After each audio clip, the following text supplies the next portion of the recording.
누가복음 강의 73번째 시간입니다. 예수님의 우선순위라는 제목으로 함께 말씀을 나누도록 하겠습니다. 여러분들, 만약에 여러분들 삶에 지금 시간이 40일 정도 남았다, 지금부터 내가 앞으로 40일 정도 살 수 있다 하시면은 그 40일을 어떻게 사용하시겠어요? 뭐가 제일 중요한지 생각을 해보겠죠. 내가 40일 동안 시간을 어떻게 쓸 것인가.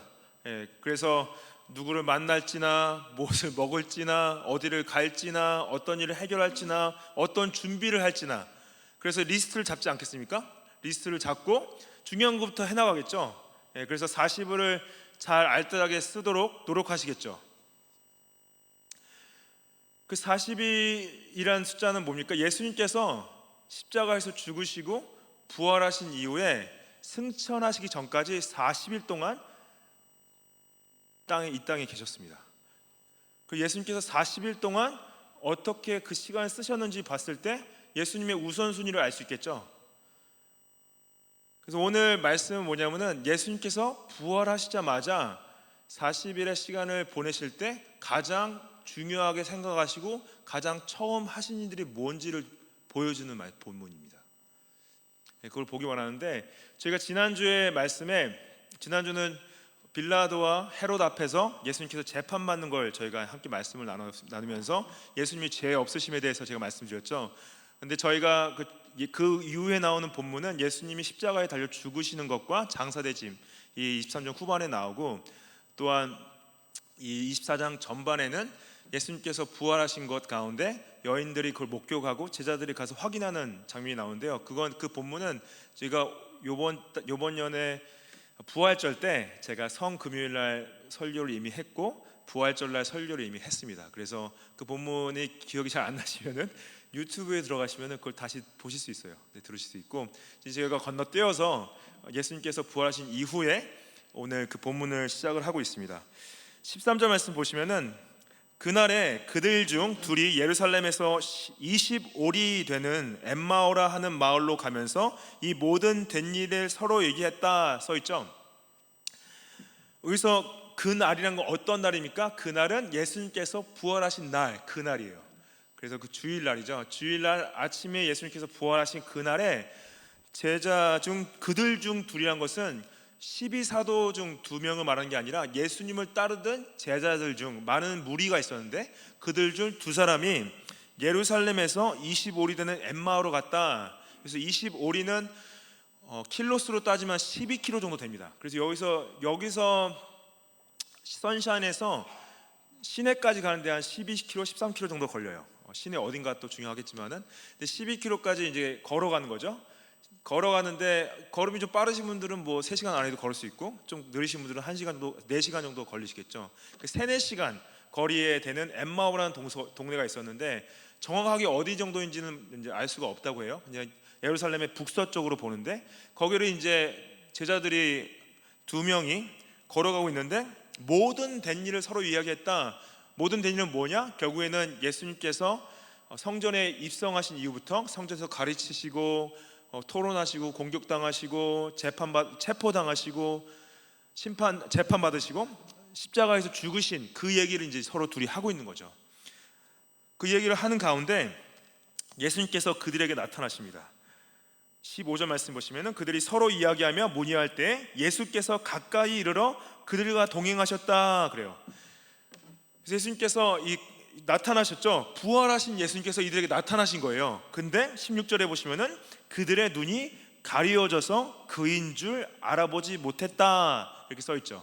그래서 그들의 눈이 가리워졌다, 영어로 보시면은 Their eyes were kept from recognizing him. 아이가 예수님께서 일부러 못 알아보게 만들어 놓으신 건데, 이거를 이제 어떤 학자들은 아마도 예수님께서 부활하신 몸이 특별하셔서 그 특별한 몸 때문에 못 알아본 것 같다 이렇게 해석하시는 분도 계세요.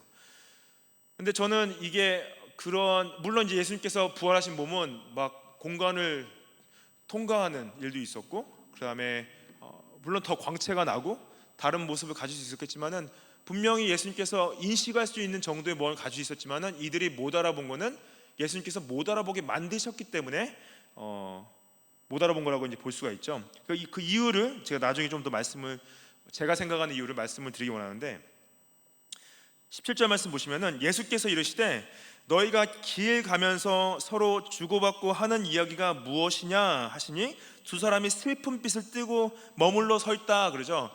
두 사람이 이제 예수님께 일어난 일들을 얘기하는 가운데 예수님께서 나타나셔서 너희들 무슨 얘기하고 있니? 어떠한 이야기를 주고받고 있니? 물어보니까 그들이 슬퍼하고 있었다 써 있죠. 그들이 왜 슬퍼하고 있었을까요? 왜냐하면 그들의 슬픔은 예수님께서 십자가에서 죽으신 걸 목격을 했기 때문에 슬픔 가운데 있었던 거죠. 18절 말씀에 이제 두 사람 중에 한 사람의 이름이 등장합니다. 그 한 사람의 이름이 글로바다. 그 글로바라는 사람이 대답했다 그러죠. 다른 사람의 이름은 이제 언급이 안 돼 있어요. 글로바 이름만 돼 있는데 이유는 잘 모르겠습니다. 아무튼 두 사람 중에 한 사람이 이름이 등장하는데 당신이 예루살렘에 체류하면서 요즘 거기서 된 일을 혼자만 알지 못하느냐. 이건 뭐니까 예루살렘 성에 있던 모든 사람들이 예수님께 일어났던 일을 다 알고 있었다는 거예요.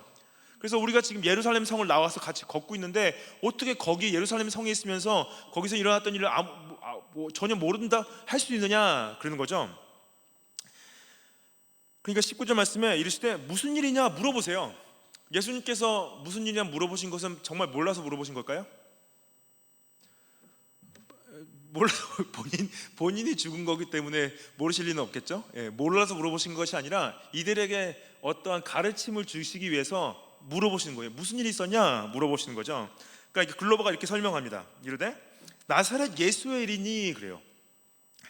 나사렛 예수의 일이니 그는 하나님과 모든 백성 앞에서 말과 일에 능하신 선지자다 그래요. 지금 이 제자가 생각하는 예수님이 누구신가 했을 때 예수님은 말과 일에 능하신 선지자. 그래서 영어로 보시면은 a prophet mighty in deed and word before God. 하나님 앞에서 그의 행위와 가르침이 동일했다. 이건 뭐예요? 자신의 가르침과 그의 행동이 일치했다는 것은 그것이 하나님 앞에서 정직한 능력 있는 가르치는 선지자였다 얘기를 하는 거죠. 언행이 일치한 선지자였다. 20절 말씀 보시면은 우리가 대제사장들과 관리들이 사형 판결에 넘겨지어 십자가에 못 박았다 그래요. 이 표현이 굉장히 중요한데 뭐냐? 유대인들이 못 박았다, 빌라다가 못 박았다, 아니면은 헤롯이 못 박았다 이렇게 말하지 않고 뭐라 그래요? 대제사장들과 관리들이 못 박았다 이렇게 서 있죠. 그래서 이 당시 예루살렘에 살던 대부분의 사람들이 누가 예수님을 죽였는지 다 알고 있던 거예요. 예수님을 죽인 자들은 종교 지도자들이다, 관리들이다 얘기를 했던 거죠. 그 예수님의 죽음에 대한 책임을 이 종교 지도자들이 가고 있음을 분명히 사람들이 다 인지하고 있다는 것을 저희가 알 수가 있습니다. 물론 그들이 책임은 1차적인 거고 결국에는 이제 모든 백성들이 예수님 십자가에 못 박으라고 얘기를 했었죠. 21절 말씀에 우리는 이 사람이 이스라엘을 속량할 자라고 바랐노라. 이뿐 아니라 이 일이 일어난 지가 사흘째다 그러죠. 여기서 이 사람 예수 그리스도가 이스라엘을 속량할 자다, 이스라엘을 구원할 자다라고 바랬다 그러죠. 우리가 바랬다 했을 때 이것은 이들이 바란 게 영적인 구원을 바라는 거였을까요? 아니면은 정치적인 구원을 바라는 거였을까요? 그렇죠. 대부분 유대인들은 정치적 메시아를 원하고 있었는데 예수 그리스도가 그 정치자 메시아 역할을 못하니까 죽이려 한 거였죠. 제자들마저도 예수님이 체포당할 시 배반하고 예수님이 십자가에 닿힐 때 배반했던 이유는 뭡니까? 본인이 생각했던 그 예수 그리스도에 향한 정치적인 기대가 맞지 않았기 때문에 예수님을 포기하고 배반하고 했던 거죠. 여기서 근데 이 표현 자체가 그 redemption, redeem Israel, 예수님이 이스라엘을 속량하다 했을 때 속량의 기대는 뭐예요? 예수님이 오신 이유는 뭐였습니까? 이스라엘을 그들의 죄와 죽음과 사단의 권세로부터 속량하기를 약속하셨죠. 놀랍게도 십자가의 죽음과 부활을 통해서 속량을 이루셨다는 거죠. 그리고 그 일이 일어난 지 사흘째다. The third day since these things happened. 3일째 됐다. 22절 말씀에 또한 우리 중에 어떤 여자들이 우리로 놀라게 하였으니 이는 그들이 새벽에 무덤에 갔다가 그의 시체는 보지 못하고 와서 그가 살아나셨다 하는 천사들의 나타남을 보았다 그러죠. 그래서 여기서 어떤 여자들이 했을 때 이들이 개인적으로는 이 여자분들을 관계가 없어서 모르는 걸 수도 있어요. 근데 이 표현은 뭐냐면은 이 여자분들이 한 증언에 있어서 그 증언을 본인들이 받아들이지 못하는 것을 얘기하고 있습니다. 예수님 여자 여인분들이 가셔서 무덤이 빈 걸 봤고 또한 천사들을 만났잖아요. 그러면은 그들이 예수님이 살아났다 말했을 때 정말 예수님 살아났어? 그럼 그걸 믿어야 되는데 그걸 믿지를 못하는 거예요. 왜냐하면 여인들이 증거한 일들에 대해서 그들이 의심하는 거죠. 천사를 만났다고? 그게 과학적이고 가능한 일이야? 이성적으로 가능한 일이야? 말도 안 되는 소리 하고 있네. 예수님 시체가 없다고 예수님 부활하셨다고 말하는 게 말이 되나? 누가 시체를 훔쳐간 거 아니야? 이렇게 의심하는 거죠. 그리고 24절 보시면 또 우리와 함께한 자 중에 두어 사람이 무덤에 가 과연 여자들이 말한 바와 같음을 보았으나 예수는 보지 못하였느니라. 결국 여기서 말하는 두어 사람은 누구입니까? 요한복음에 따르면은 베드로와 요한이죠. 베드로와 요한이 여인들의 말을 듣고 바로 달려갔어요. 달려가서 시체가 없는 걸 확인을 했죠. 그걸 돌아와서 제자들에게 말한 거예요. 근데 이 말을 듣고도 제자들은 믿지 못한 거예요. 그냥 베드로와 요한이 보고 무덤이 비어있는 걸 확인했음에도 믿지를 못한 거죠. 이들의 말을 듣고 예수님께서 이들을 혼내십니다. 25절 말씀에 이르시되 미련하고 선지자들이 말한 모든 것을 마음에 더디 믿는 자들아 그러죠. O foolish ones and slow of heart to believe all that the prophet has spoken. 여기서 미련하다, 마음이 더디다. 이 혼내신 이유가 뭡니까? 혼내신 이유가 그들이 예수님을 알아보지 못했기 때문이에요? 혼내신 이유가 그들이 여인들의 말을 믿지 않았기 때문입니까? 혼내신 이유가 제자들이 무덤이 빈 것을 보고도 부활을 믿지 못한 것 때문이 아니라요.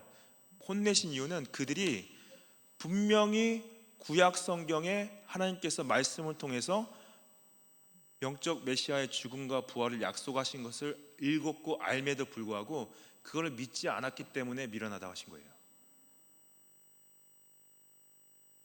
그들이 예수님을 못 알아본 것도 아니고 그들이 여인들의 말을 안 듣는 것도 아니고 제자들의 말을 안 듣는 것도 아니고 그들이 이미 말씀 가운데서 반복적으로 하나님께서 약속하신 것을 그리스도가 죽음과 부활을 통해서 이루신 그것을 혼내시는 거죠.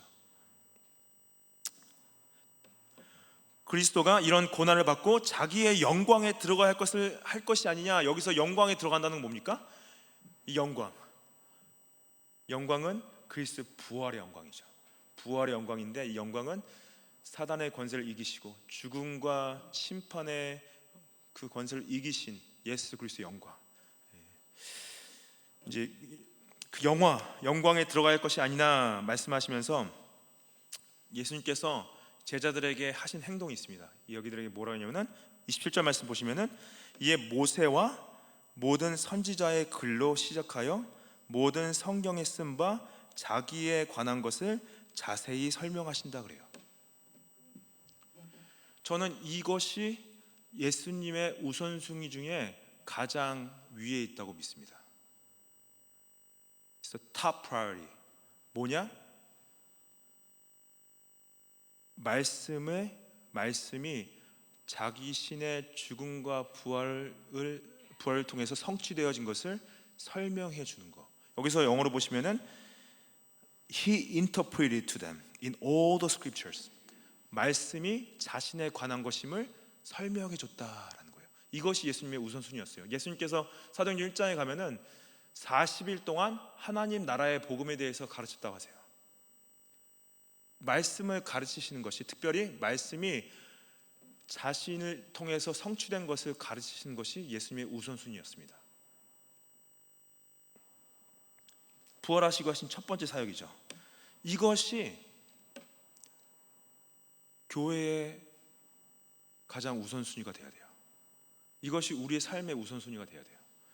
예수님의 이 말씀을 해석하고 가르치시는 이 사역이 우리의 삶의 가장 우선순위가 되어야 됩니다. 여러분들 가정에서 자녀들에게 말씀을 가르치셔야 돼요. 이건 뭐냐면은 예수님께서 일부러 왜 이들이 예수님을 못 알아보게 하셨냐? 예수님을 못 알아보는 사람들한테 예수님을 설명해 주라는 거예요. 예수님이 하나님의 아들 되시고 영적인 메시아 되시는 걸 인식하지는 못하는 사람들한테 예수님을 설명해 주라는 겁니다. 예수님이 이것이 예수님을 따르는 사람들의 가장 중요한 우선순위입니다. 이거는 목사님 하는 거 아니에요? 전사님 하는 거 아니에요? 내가 무슨 설명을 해요? 그렇게 생각할 수 있어요. 근데 여러분들이 한 가정이 자녀를 가지신 엄마다, 아빠다. 그럼 자녀분들에게 가르치셔야 됩니다. 그리고 이 예수님이 일부러 이 가는 길에 나타나셔서 동행하시면서 가는 길에 가시잖아요. 이건 뭐냐? 그거를 예수님을 못 알아보는 분들을 인식하지 못하는 분들 옆에 서서 같이 걸어가라는 거예요. 같이 걸어가면서 설명해 주라는 거예요. 삶을 같이 살면서 설명을 해주라는 거죠. 그래서 우리의 말과 우리의 행동이 일치하는 예수님을 따라가는 그 삶을 보이시라는 거죠. 이것이 우리의 우선순위가 되어야 됩니다. 28절 말씀 보시면은 그들이 가는 마을에 가까이 가매 예수는 더 가려 하는 것 같이 하시더니 그들이 강권하여 이르되 우리와 함께 유하소서 이미 날이 기울였습니다. 이들이 예수님께서 하시는 설명을 듣더니 더 듣고 싶은 거예요. 예수님이 아직 누구신지 모르신 상태 있죠. 그런데 예수님께서 엠마오를 지나서 더 가시려고 하니까 예수님 우리 지금 밤도 늦었는데 우리 같이 숙소를 잡아서 들어가가지고 저희한테 이 말씀을 좀 더 설명해 주십시오. 근데 아직 예수님인지 모르고 있는 상태죠. 근데 이 30절 말씀 보시면은 그 유하러 들어갔을 때 말씀을 가르치시는 걸 계속하지 않고 다른 걸 하십니다. 뭘 하시냐?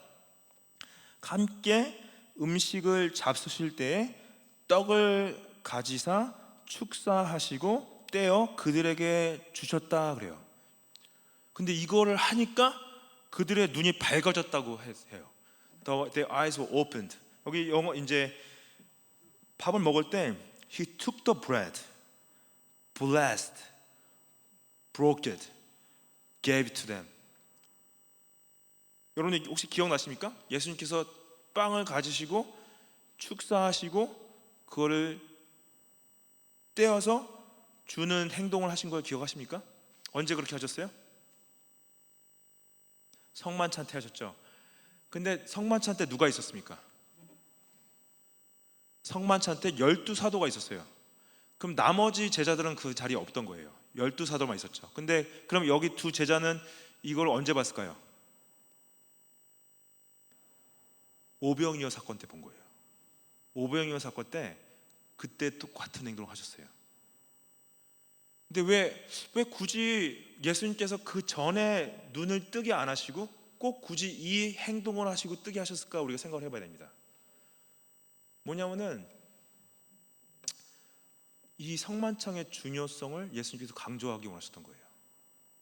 이거를 통해서 영적으로 영안이 열리는 것을 보이기 원하셨는데 여러분들 기억하시고 성만찬의 의미가 뭡니까? 예수님께서 십자가에서 죽으신 그 자신의 죽음, 그 대속적인 죽음을 기억하고 그거를 우리가 먹고 마심을 통해서 복음을 우리가 경험하는 거죠. 그래서 이것을 누가가 이제 계속 반복해서 강조를 하는데 그 전에 32절 말씀을 보시면은 그들이 서로 말하되 길에서 우리에게 말씀하시고 예수님께서 눈을 뜨게 하신 다음에 사라지죠. 갑자기 사라지고 나서 서로 얘기를 해요. 서로 말하되 길에서 우리에게 말씀하시고 우리에게 성경을 풀어주실 때 우리 속에 마음이 뜨겁지 아니하더냐 그러죠. 말씀을 들었는데 이들이 뭐냐면은 놀랍게도 예수님을 못 알아본 채에 못 알아 인식하지 못한 상태에서 말씀 설명을 들었을 때 그들 자신의 마음이 뜨거워지는 걸 경험했다 얘기를 해요. 이건 뭘 얘기합니까? 성령의 역사를 얘기합니다. 성령께서 그들에게 말씀을 이해하게 하시고 그걸 이제 그 신학자들은 조명한다고 그래요. 일루미네이션. 그래서 말씀을 이해하게 하시고, 또 뜨겁다는 건 뭡니까? 성령께서 중생하게, 거듭나게, 다시 태어나게 하신 역사를 또 이해하죠. 성령께서 하시는 역사라는 거죠. 그래서 말씀을 들었을 때 여러분들 우리가 기억해야 될 것은, 내가 말씀을 잘 전했기 때문에 사람의 면함이 변하는 것은 아닙니다. 그거는 말씀을 전하는 자의 능력이 있지 않다는 거예요. 내가 말씀을 잘 전할 수도 있고, 잘 가르칠 수 있고, 못 가르칠 수도 있어요. 말이 어눌할 수도 있고, 분명하지 않을 수도 있는데, 그 마음을 변화시키는 분은 전하는 자가 아니라 성령께서 하신다는 거예요. 그래서 나는 잘 못 전하는데요, 설명도 잘 못하는데요, 근데 성령께서 하시면 그 마음의 변화와 뜨거움을 주신다는 거죠. 이것이 부흥의 역사입니다. 우리가 기도하는 이유가 뭐냐? 하나님, 성령께서 한 분 한 분의 마음 가운데 주님의 역사, 성령의 역사를 일으켜 세워주십시오. 그래서 그 말씀이 능력이 돼서 그 마음 가운데 진정한 변화를 일으켜 주십시오. 그걸 위해서 기도합니다. 저는 제가 말씀을, 설교를 잘 못해도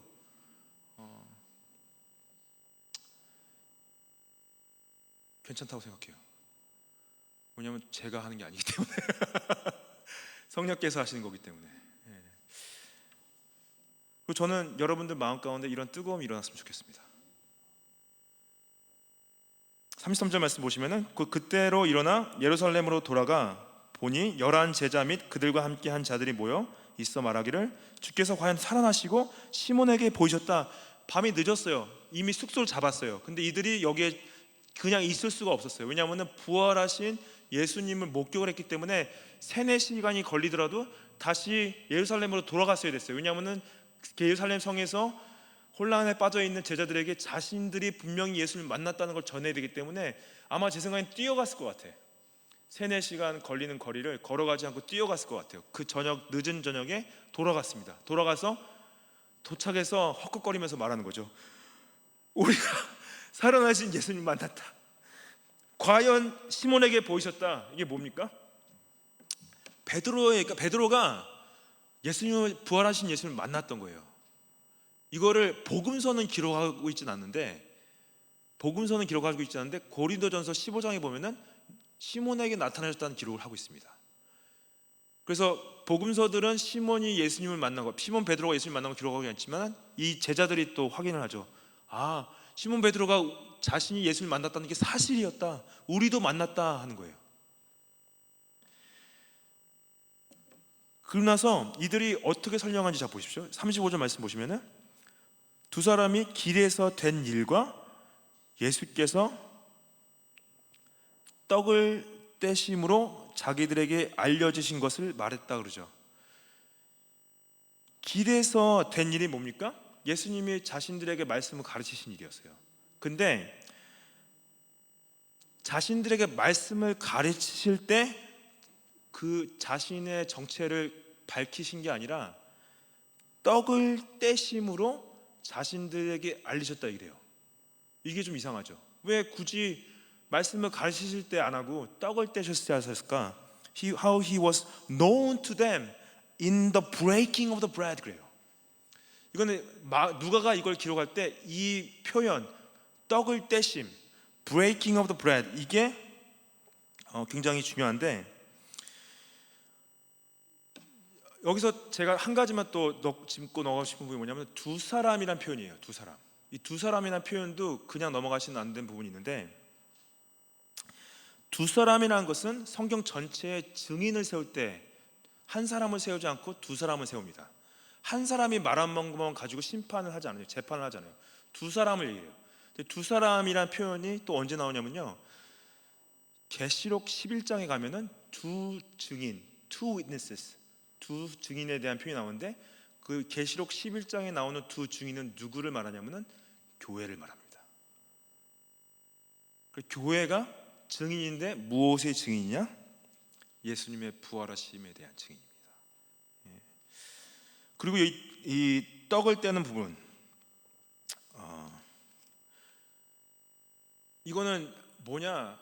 결국에는 그 예수님께서 우선순위에 성례를 강조하시는 거예요. 성찬과 특별히 세례를 강조하시는데, 지상명령 아시죠? 마태복음 28장 19절 말씀에 보면 지상명령에는 성찬에 대한 말씀 안 하시지만 세례에 대한 말씀을 하십니다. 28장 19절 말씀 보시면은, 그러므로 너희는 가서 모든 민족을 제자로 삼아 아버지와 아들과 성령의 이름으로 세례를 베풀고 내가 너희에게 분부한 모든 것을 가르쳐 지키게 하라 그래요. 여기서 예수님께서 지상명령을, 이것도 이제 부활하신 이후에 승천하시기 전에 이걸 주실 때, 내가 너에게 명령한 것을 가르쳐 지키게 하라 전에 세례를 먼저 주라고 그러죠. 이 세례가 뭐라고 그랬죠? 세례가 무엇을 의미합니까? 세례는 언약의 증표예요. 예수 그리스도의 새 언약의 증표인데, 이 증표는 무슨 증표냐? 이거를 받은 자들은 하나님 나라의 백성이다. 아버지가 하나님 되신다. 하나님 나라의 가족이다. 죄를 씻음을 받았다. 구약의 백성들이 할례를 받았던 것처럼 이 증표를 받아서 하나님 나라의 그 교회 가운데 들어오는 그 증표를 말하는데, 이 세례를 주는 것, 그 세례를 주고 가르치라 말씀하시죠. 이것이 제자를 만드는 방법이다 말씀하세요. 여러분들, 이거를 이제 저희가 개혁신학자들은 하나님께 은혜를 받는 방법, 그래서 은혜의 방편, 은혜의 방도 이런 말 있습니다. 영어로 ordinary means of grace, 은혜의 방편, 은혜의 방도 얘기를 하면서 특별히 성례는 두 가지만 얘기를 해요. 성례 두 가지가 뭐라고요? 성례 두 가지는 성만찬과 세례 두 가지만 얘기합니다. 천주교에 가시면 천주교 성당을 가시면 성례를 몇 가지로 보냐면 성례를 7가지로 봐요. 7가지 성례를 보는데, 개신교, 특히 이제 개혁 장로교회는 성례를 2가지만 봅니다. 가장 근본적인 이유는 예수님께서 분명히 명령하셨기 때문에, 성찬을 주라, 그리고 세례를 주라 명령하셨기 때문에 이 2가지만 성례를 봐요. 나머지는 분명하게 말씀을 안 하셨기 때문에. 근데 이 2가지를 말할 때 잘 보십시오. 사도행전에 사도 베드로가 설교를 해요. 가장 처음 기록된 크리스찬 설교입니다. 이 설교를 하고 예루살렘에 교회가 생겨나요. 교회가 생겨나는 것을 이제 이렇게 표현합니다. 41절 말씀 보시면은, 그 말을 받은 사람들은 세례를 받음에 이날에 신도의 수가 3,000이 더하더라고 그래요. 초대교회가 생겨나는데 엄청난 큰 부흥이 났어요. 한 번 설교를 듣고 3,000명이 믿었어요. 3,000명의 유대인들이 믿었는데, 물론 유대인들이 아닌 사람도 있지만 대부분 유대인들이라고 봅니다. 유대인들이 믿었는데 3,000명의 유대인들이 믿고 세례를 받았습니다. 그날 엄청난 세례식이었겠죠. 말도 안 되는 세례식이었겠죠. 3,000명에게 세례를 주고, 잘 보십시오. 42절 말씀에, 그들이 사도의 가르침을 받아 서로 교제하고 뭘 했다고요? 떡을 뗐다. 영어로 보시면은 breaking of bread, 그래요. The breaking of bread. 그래서 이 사도행전도 누가가 기록을 했는데요, 누가가 일부러 이걸 여기 또 넣는 거예요. 뭐냐? 예수 그리스도의 제자를 만드는 방법은 세례를 주고 함께 떡을 떼는 것이다, 성만찬을 하는 것이다 말을 하는 거죠. 그리고 그래서 이 은혜의 방도를 이해할 때 성례는 이 2가지를 얘기하고 크게는 3가지로 봅니다. 은혜를 주신 방법은 말씀과 성례와 기도로 봅니다. 이 3가지를 통해서 하나님께서 우리에게 은혜를 주시는데, 그래서 우리가 이 말씀과 성례와 기도를 통해서 예수 그리스도를 따르는 제자들을 세워나간 것이다.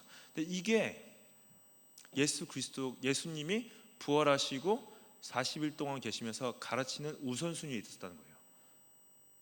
우선순위에 있었다. 그리고 이게 이 교회의 우선순위가 되어져야 됩니다. 만약에 우리가 말씀을 가르치고 있지 않다, 성례를 주고 있지 않다, 그 다음에 기도하고 있지 않다, 그러면 교회로서 기능을 못하고 있는 거예요. 그리고 여러분들, 제자를 세운, 예수 그리스도의 제자를 만드는, 예수님께서 예수 그리스도의 제자를 세우라 말씀하셨을 때, 만들라고 했을 때, 이 3가지 은혜의 방편을 통해서 예수 그리스도의 제자를 세워나가는 것입니다. 다른 거 없어요. 이거밖에 없습니다. 우리가 내 자신이 예수 그리스도의 제자로 살아가기 원한다? 그럼 말씀을 통해서, 기도를 통해서 하나님과 교제하고 이 공동체 가운데서 함께 우리가 교제하고 떡을 떼고 같이 세례 주고 해야 돼요. 세례 준다는 건 뭡니까? 결국에는 더 예수 그리스도를 믿는 자들이 구원받기 원하는 거죠. 여러분들, 우리 교회가 세례를 주기 원하는 것은 한 분이라도 더 예수 그리스도를 믿음 가운데 나아가기 원하는 마음 때문인 거예요. 그분이 구원을 받고 예수 그리스도를 믿고 주님의 제자로서 세워가기를 원하기 때문에 세례를 주기 원하는 거죠. 그리고 또 그 세례를 받고 고위 공동체에 들어왔을 때 함께 성찬을 참여하면서 주님을 생각하고 주님의 재림에 소망하면서 함께 성장할 수 있다는 거죠. 여러분들, 신앙은 별거 없습니다. 이거를 잘해야 돼요. 우리가 이거에 우선순위를 두고 우리가 하나 돼서 이 주님이 주신 이 교회 머리 되시는, 예수님 머리 되신 이 교회를 세워갔으면 좋겠습니다. 같이 기도하겠습니다.